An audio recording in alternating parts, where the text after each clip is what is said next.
ഞാൻ എൻ്റെ ഹസ്ബൻഡാണ്. ഇപ്പോൾ പ്രകാശ് എന്നാണ് പേര്. ഇപ്പോൾ 11 വർഷത്തോളമായി ഇപ്പോൾ പാർക്കിൻസൺസ് പേഷ്യൻ്റായിട്ട്. നമ്മൾ ഫസ്റ്റ് ഇത് ഐഡൻറ്റിഫൈ ചെയ്യുന്ന ഒരു പനിയോട് കൂടിയിട്ടാണ് നമ്മളത് ഐഡൻറ്റിഫൈ ചെയ്തിട്ടുണ്ടായിരുന്നത്. അന്ന് ഒരുപാട് ടെസ്റ്റുകൾ നടത്തി. നമ്മൾ വേറൊരു ഡോക്ടറെ നിർദ്ദേശപ്രകാരം ഒരു ന്യൂറോളജിസ്റ്റിനെ കണ്ടു കോഴിക്കോട് പോയിട്ട്.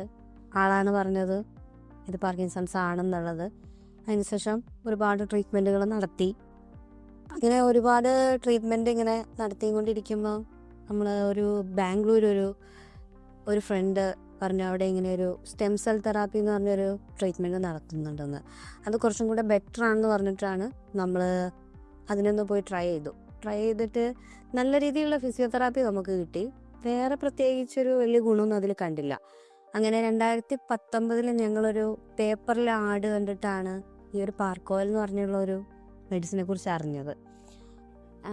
നമ്മൾ അങ്ങനെ ഈ ഓർഡർ ചെയ്തിരുന്നത് ഈ ഒരു പ്രോഡക്റ്റ് നമ്മളൊന്ന് പരീക്ഷണാർത്ഥമായിരുന്നു നോക്കിയിരുന്നത്. അപ്പോൾ അത് ഭയങ്കരമായിട്ട് നമുക്ക് യൂസ്ഫുള്ളായി. ശരിക്കും ഒരു 2 ഇയറോളം ഇങ്ങനെ ആ ഒരു സെയിം മെത്തേഡ് തന്നെയായിരുന്നു കഴിച്ചുകൊണ്ടിരുന്നിരുന്നത്. അതിനിടയിൽ നമ്മൾ DBS എന്ന് പറഞ്ഞൊരു സർജറിനെ കുറിച്ച് അറിയുന്നത് ശ്രീചിത്രയിൽ ഇങ്ങനെ ചെയ്യുന്നുണ്ടെന്നുള്ള ആളൊരു ഗവൺമെൻറ് എംപ്ലോയി ആണ്.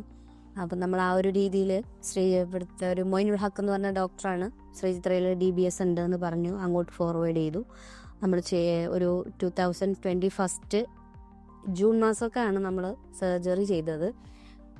സർജറി ചെയ്തിട്ട് സക്സസ്ഫുൾ ആയിരുന്നു സർജറി. അതിൻ്റെ ഇടയിൽ കുറേ പ്രോബ്ലംസ് ഒക്കെ ഉണ്ടായിരുന്നെങ്കിൽ കൂടിയും നമ്മൾ സർജറി സക്സസ് ആയിരുന്നു. ഒരു ആൾക്ക് സിൻഡോപ്പ ഒരു 6 ഒക്കെ കഴിച്ചുകൊണ്ടിരുന്നാണ്. 6 കഴിച്ചെന്ന് നമുക്ക് 2 മാത്രം കഴിക്കുന്ന ഒരു സിറ്റുവേഷനിലേക്ക് വന്നിരുന്നു. പിന്നെ നമ്മൾ ഈ പൗഡറും അങ്ങനെ ഓൾട്ടർനേറ്റീവ് ആയിട്ട് എടുത്തുകൊണ്ടിരിക്കുകയായിരുന്നു. അതിന് ശേഷം ഒരു 6 മന്ത് കഴിഞ്ഞ് ആൾക്ക് ചെറിയൊരു ആക്സിഡൻറ്റ് പറ്റി. അങ്ങനെ ഇൻഫെക്ഷൻ വന്നു നമുക്ക് ആ മെഷീൻ റിമൂവ് ചെയ്യേണ്ട ഒരു കണ്ടീഷൻ വന്നു. അതിനുശേഷം ആളുടെ അവസ്ഥ ഭയങ്കര മോശമായി. ഒരു 2-3 മന്ത്സ് കഴിഞ്ഞപ്പോഴത്തേക്കും പഴയ അവസ്ഥയിലേക്ക് തിരിച്ചു വരുന്ന ഒരു കണ്ടീഷനായിരുന്നു. പിന്നെ മെയിനായിട്ട് സിൻഡോപ്പ അങ്ങനെ ഏക്കാതെയായി. ഒരുപാട് സിൻഡോപ്പ ഏക്കാതെയായി. പിന്നെ നമ്മൾ ഈ പൗഡർ തന്നെ ഇപ്പോൾ കഴിച്ചു തുടങ്ങി. രണ്ടാമതും പൗഡർ കഴിക്കുമ്പോൾ നമുക്ക് പെട്ടെന്ന് റിസൾട്ട് കിട്ടുന്നുണ്ട്. അതായത് കഴിച്ച ഉടനെ തന്നെ അവർക്ക് ഓൺ ടൈം വരുന്നുണ്ട്. സിൻഡോപ്പ കഴിക്കുന്നതിനേക്കാളും കുറച്ചും കൂടി എഫക്റ്റീവാണ്. നമ്മളൊരു ഡോക്ടറുമായിട്ട് സംസാരിച്ചത് കഴിക്കുന്നതിൽ തെറ്റുണ്ടോ എന്ന് ചോദിച്ചപ്പോൾ ഒരിക്കലും അതൊരു പ്രശ്നമല്ല. സിൻഡോപ്പ ഒരു മെഡിസിനായിട്ട് യൂസ് ചെയ്യുമ്പോൾ നിങ്ങൾ പാർക്കോവൽ എന്ന് പറയുന്ന ആ ഒരു കമ്പനിയുടെ പൗഡർ എന്ന് പറയുന്നത് അത് നാച്ചുറൽ ആയിട്ടുള്ള ഡോപ്പോമിനാണ്. അത് കൂടുതൽ ശരീരത്തിന് എഫക്റ്റീവ് ആണെന്ന് നമുക്ക് മനസ്സിലായി. പക്ഷേ പണ്ടത്തെ അളവിൽ നിന്നും ഒരുപാട് കൂടുതൽ കഴിക്കേണ്ടി വരുന്നുണ്ട്. പണ്ട് നമ്മൾ ഒരു പാക്കറ്റ് 2 നേരമായിട്ട് കഴിച്ചിരുന്നത് ഇപ്പം 5-6 പാക്കറ്റോളം കഴിക്കുന്നുണ്ട്. പക്ഷെ അതിന് സൈഡ് എഫക്റ്റ് ഒന്നും ഇല്ല. നമ്മൾ അതിനനുസരിച്ച് സിൻഡോപ്പ കുറച്ച് കൊണ്ടുവരുന്നുണ്ട്. സിൻഡോപ്പ എക്സസ് ആയിട്ട് ഉപയോഗിക്കുമ്പോൾ അതിൻ്റെതായ കുറേ കോൺസിക്വൻസ് വരുന്നുണ്ട്.